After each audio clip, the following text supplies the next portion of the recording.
آج کل ایک مسئلہ زیر بحث ہے۔ علامہ عمر فیض قادری صاحب آپ راول پنڈی، انہوں نے ایک جلسے میں تقریر کے دوران کہا کہ فتح مکہ کے دن نبی کریم صلی اللہ علیہ وآلہ وسلم کے کندھوں پر چڑھ کر جس علی نے بت توڑے ہیں وہ علی ابن ابی العاص نبی کریم علیہ الصلوۃ والسلام کے نواسے ہیں، حضرت علی ابن ابی طالب رضی اللہ تعالیٰ عنہ نہیں ہیں۔ جب یہ بیان وائرل ہوا تو اس بیان کا جواب دیتے ہوئے مفتی محمد حنیف قریشی صاحب نے اپنی کتاب میں اسی بات کا تذکرہ کرتے ہوئے، ان کی ایک کتاب ہے جس کا نام ہے اعلیٰ حضرت فاضل بریلوی اہل نبوت کے حضور، اس کے صفحہ نمبر 85 پر مفتی صاحب نے لکھتے ہیں کہ فتح مکہ کے موقع پر جب رسول اللہ صلی اللہ علیہ وسلم نے کعبہ کو بتوں سے پاک کیا تو اس وقت آپ کے ساتھ مولا علی رضی اللہ تعالیٰ عنہ تھے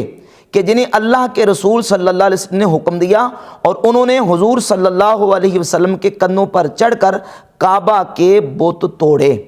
اور آگے لکھتے ہیں ان بد نصیبوں میں سے ایک نام نہاد خطیب کی ایک ویڈیو سوشل میڈیا پر وائرل ہوئی جس میں وہ یہ کہہ رہا ہے کہ کعبے میں رکھے گئے بت جس علی نے حضور صلی اللہ علیہ وسلم کے کندھوں پر چڑھ کر توڑے وہ رسول اللہ صلی اللہ علیہ وسلم کا نواسا علی بن ابی العاص رضی اللہ عنہ ہے، نہ کہ علی بن ابی طالب رضی اللہ عنہ، اور اس پر میرے پاس بہت سارے حوالہ جات موجود ہیں۔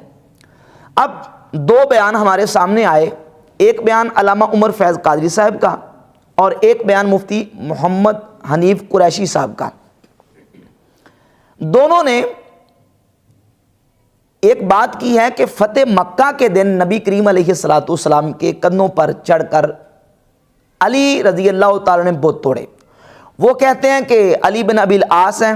اور مفتی صاحب کہتے ہیں کہ یہ علی بن ابی طالب رضی اللہ تعالیٰ عنہ ہیں۔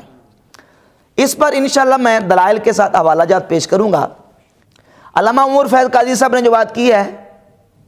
بالکل اس پر کوئی مستند کتاب کا حوالہ انہوں نے پیش نہیں کیا۔ اگر وہ کوئی مستند کتب کے حوالے اس مسئلے پر پیش کریں گے تو ان کی تحقیق پر غور کیا جائے گا۔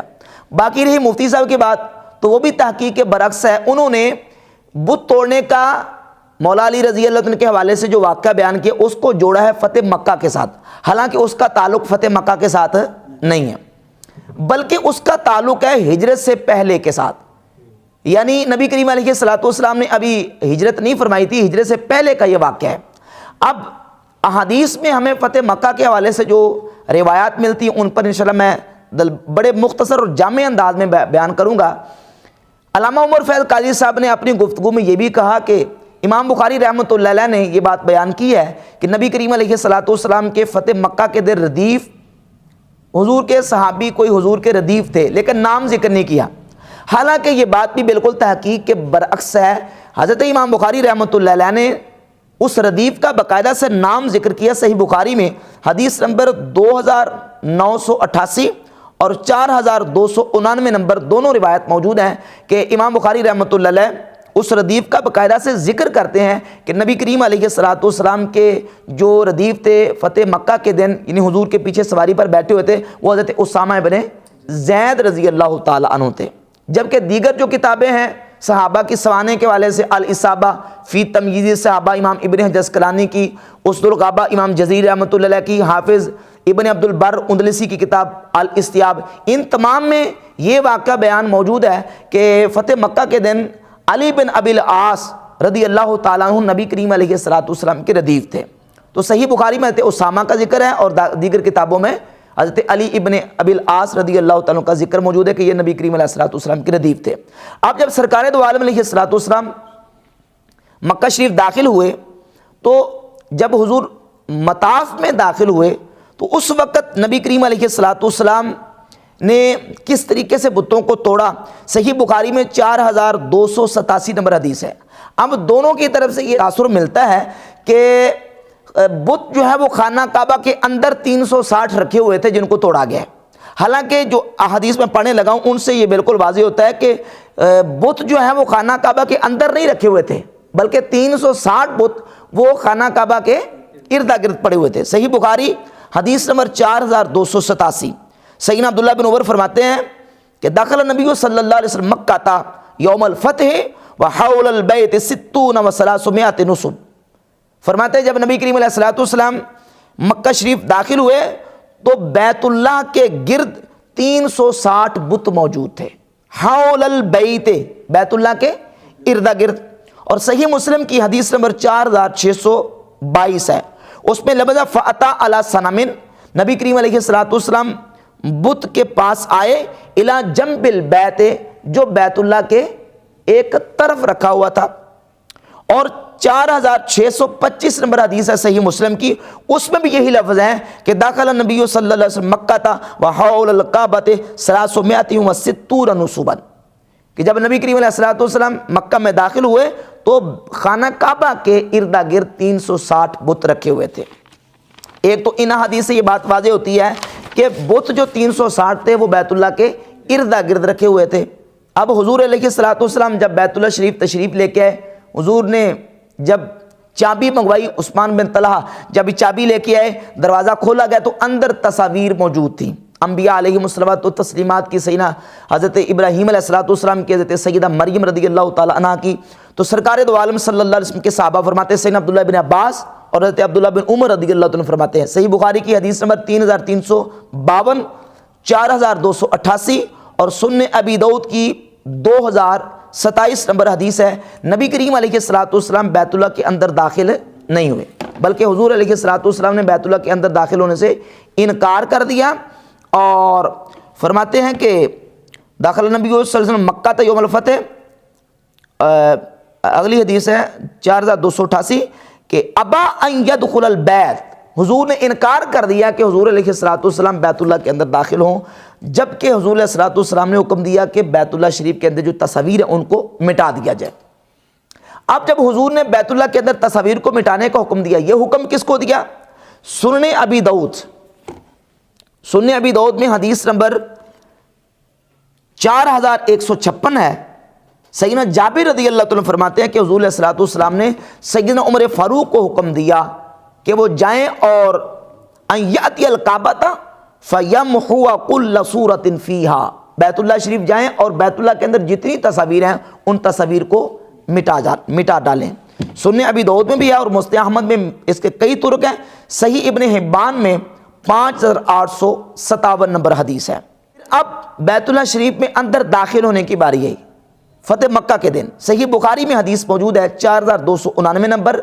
نبی کریم علیہ الصلوۃ والسلام کے ساتھ جو لوگ بیت اللہ شریف کے اندر داخل ہوئے ان میں حضرت اسامہ بن زید، حضرت بلال بن رباح رضی اللہ تعالیٰ عنہ اور عثمان بن طلحہ، یہ 3 اشخاص سے، اور مسند احمد ابن حنبل کی 1804 نمبر حدیث ہے کہ حضرت فضل ابن عباس رضی اللہ تعالیٰ عنہ بھی نبی کریم علیہ الصلوۃ والسلام کے ساتھ تھے۔ تو یہ 4 لوگ نبی کریم علیہ الصلوۃ والسلام کے ساتھ کعبہ شریف کے اندر داخل ہوئے۔ جب یہ چاروں حضور کے ساتھ کعبہ کے اندر داخل ہو گئے تو سنن ابی داؤد کی حدیث نمبر 2023، ابن ماجہ شریف کی، سنن ابن ماجہ کی حدیث نمبر 3063 ہے، سیدنا عبداللہ بن عمر رضی اللہ عنہ فرماتے ہیں پھر صحابہ نے دروازہ بند کر دیا، یہ چاروں اندر گئے حضور علیہ الصلوۃ والسلام کے ساتھ، بیت اللہ کا دروازہ بند کر دیا گیا، صرف 4 لوگ حضور علیہ الصلوۃ والسلام کے ساتھ، 5واں بندہ نہیں تھا۔ تو یہ ساری احادیث بتاتی ہیں کہ فتح مکہ کے دن نبی کریم علیہ الصلوۃ والسلام کے کندھوں پر چڑھ کے بیت اللہ شریف کے اندر بتوں کو توڑنے کا کوئی ثبوت نہیں ہے، بلکہ احادیث میں بالکل صراحت کے ساتھ موجود ہے کہ وہ حول الکعبۃ الی جنب الکعبۃ، وہ بت پڑے ہوئے تھے جن کو نبی کریم علیہ الصلوۃ والسلام نے اپنی جو چھڑی مبارک سے، اپنے عصا مبارک سے مار مار کے توڑا، اور جاء الحق وزہق الباطل، یہ آیت مبارکہ حضور علیہ الصلوۃ والسلام نے بار بار تلاوت فرمائی۔ اب رہا واقعہ مولا علی مرزا شیر خدا کرم اللہ تعالیٰ وجہ الکریم کے بت توڑنے کا، تو یقیناً وہ واقعہ بھی کتب حدیث میں درجنوں کتابوں میں موجود ہے۔ مثال کے طور پر مسند احمد ابن حنبل کی حدیث نمبر 645، مسند ابی یعلا کی حدیث نمبر 292، اور المعجم الکبیر طبرانی میں، المستدرک میں، مسند بزار میں، السنن الکبری للنسائی میں، مصنف ابن ابی شیبہ میں، مجموع الزوائد میں، تہذیب الاثار امام طبری کی، ان کتب میں یہ روایت موجود ہے۔ سند کے اعتبار سے امام طبری نے اس کی سند کو صحیح کہا، امام حاکم نے اس کی سند کو صحیح کہا ہے، حافظ ذہبی نے کہا کہ اس کی سند نظیف ہے لیکن اس کا متن منکر ہے۔ اگر یہ روایت، اچھا امام طبری نے اس کو صحیح کہا ہے سند کے اعتبار سے، اور نیچے لکھا کہ بعض بلکہ کہا ہے کہ کچھ لوگوں نے، کچھ علماء نے، کچھ محدثین نے اس کو ضعیف بھی کہا ہے، اور اس کے ضعیف یا اس کے کمزور ہونے کی 3 علتیں بیان کی ہیں۔ ایک تو یہ کہ یہ روایت صرف منفرد روایت ہے، اس کو بیان کرنے والا کوئی اور راوی نہیں سوائے ابو مریم کے، اور دوسرا ابو مریم سے نعیم بن حکیم منفرد ہے، کسی اور نے اس کو بیان نہیں کیا، آگے اس کی علتیں بیان کی ہیں۔ اعلیٰ سبیل تنزل اگر یہ مان بھی لیا جائے کہ یہ روایت درجہ صحت کو نہیں پہنچتی، تب بھی مولا علی مرتضیٰ شیر خدا کرم اللہ تعالیٰ وجہ الکریم کے مناقب میں، ان کی فضیلت اور شان میں ہے، اور یہ محدثین کا ایک مسلمہ ضابطہ اور قانون ہے کہ فضائل میں، ترغیب و ترہیب میں، زہد، اخلاق، قصص میں اور مناقب میں ضعیف حدیث بھی ہے تو وہ قابل قبول ہے، اور یہی وجہ کہ ہمارے ائمہ محدثین علماء نے اس حدیث کو قبول کیا ہے۔ اب ہم دیکھتے ہیں کہ وہ حدیث اور وہ روایت کیا ہے جس میں مولا علی مرتضیٰ شیر خدا کرم اللہ تعالیٰ وجہ الکریم کے نبی کریم علیہ السلام کے کندھوں پر سوار ہو کے، کندھوں پر چڑھ کے بیت اللہ کی چھت پر جا کر بت توڑنے کا واقعہ ہے۔ تو یہ جو حدیث ہے اس میں 5 الفاظ جو ہیں وہ قابل غور ہیں۔ نمبر 1، مولا علی فرماتے ہیں، مسند اعلیٰ حدیث نمبر 292، فرماتے ہیں انطلقت مع رسول اللہ صلی اللہ علیہ وسلم لیلا حتی اتینا الکعبہ، فرماتے ہیں میں رسول اللہ صلی اللہ علیہ وسلم کے ساتھ چلا حتیٰ رات کے وقت، لیلاً رات کے وقت، حتی اتینا الکعبہ، حتیٰ کہ ہم کعبہ پہنچے۔ تہذیب الاثار جلد نمبر 4 صفحہ نمبر 236 ہے، جلد نمبر 4 صفحہ نمبر 236 ہے، اس میں بھی یہی الفاظ موجود ہیں۔ اور دوسرا لفظ ہے الی الاصنام التی فوق الکعبہ، مولا علی فرماتے ہیں ان بتوں تک پہنچے جو کعبہ کے اوپر تھے، فوق الکعبہ، تہذیب الاثار صفحہ نمبر 236 ہے، 4 جلد کا۔ اور فرماتے ہیں صعدت علی البیت اور صعدت علی الکعبہ، میں بیت اللہ پر چڑھا، میں خانہ کعبہ پر چڑھا، تہذیب الاثار میں موجود ہے، اور مسند احمد ابن حنبل کی روایت نمبر 445 میں یہ لفظ موجود ہے۔ اور اس کے بعد چوتھا لفظ ہے فانطلقت انا ورسول اللہ صلی اللہ علیہ وسلم نستبق حتى توارينا بالبيوت خشیت ان يلقانا احد من الناس، فرماتے ہیں میں اور رسول اللہ صلی اللہ علیہ وسلم بتوں کو توڑنے کے بعد ہم چلے، حتیٰ کہ ہم دوڑ کے تیزی سے چلے، حتیٰ کہ ہم نے مکانوں کی اوڑ لے لی، خشیت ان یلقانا احد من الناس، اس ڈر سے کہ لوگوں میں سے کوئی ہمیں مل نہ جائے، ہماری کسی کے ساتھ ملاقات نہ ہو جائے۔ اور 5واں اور آخری جو جملہ وہ یہ دیکھیں، مولا علی فرماتے ہیں جب ہم نے بت خانہ کعبہ کی چھت پر سے توڑ دیے، فلم یرفع علیہا بعد، تہذیب الاثار مسند اعلیٰ کی روایت جو میں نے حوالے اس کے دے دی ہیں، فرماتے ہیں کہ جب سے ہم نے خانہ کعبہ کی چھت پر سے بت توڑے ہیں، اس کے بعد بیت اللہ کی چھت پر بت نہیں رکھے گئے۔ تو یہ 5 کلمات اور الفاظ اس بات کا بین اور واضح ثبوت ہیں کہ یہ واقعہ بتوں کو توڑنے کا، یہ فتح مکہ کا واقعہ، کیونکہ اس میں ذکر ہے کہ رات کے وقت توڑے گا، ذکر ہے کہ وہ بت خانہ کعبہ کی چھت پر موجود تھے، اور اس میں ذکر ہے مولا علی کہتے ہیں بیت اللہ کی چھت پر چڑھ گیا، اور اس میں یہ بھی ذکر ہے کہ ہم رات کے وقت میں اور نبی کریم علیہ السلام آ گئے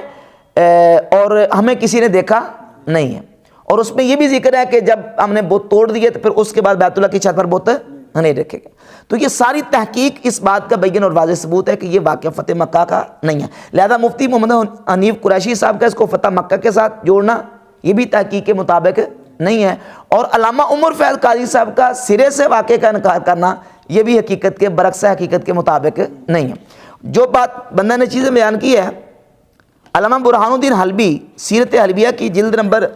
3 کے صفحہ نمبر 124 پر اسی واقعے کو فتح مکہ کے حوالے سے ہی اسی باب میں ذکر کیا ہے، لیکن ذکر کر کے کہتے ہیں وَهَذَا يَدُلُّ عَلَىٰ أَنَّ ذَلِكَ